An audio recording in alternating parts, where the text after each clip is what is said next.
sunare mawde waɗi ko fati e ɗe ɗalle ɗe ɗoftaki sariya e ñalawma hanki gouvernement leydi Gambie nantini mayde fodde 31 neɗɗo limore aranere nde wonno ko yimɓe jeeɗiɗo caggal witto e tefoje ɓe jiitama hanki hollitama ko e laana jolluno ko ɓuuri yimɓe temedde ɗiɗo e nder ɓe 31 yiitaɓe 15 jiita ko e nder maaje leydi Gambie 16 ɓe ko e nder maaje leydi Sénégal caggal nde nduɗo yo layru nantina hoorejo leydi Gambie Adama Barrow holliti wonde leydi makko koye sunare mawde woni saabu nduɗo yo layru ɗum koye aljumare wonno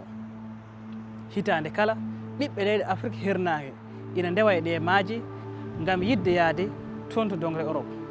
ko ɗum saabi maayele kewɗe e majje hitande kala saabu e nder hitande ujunnaje 2025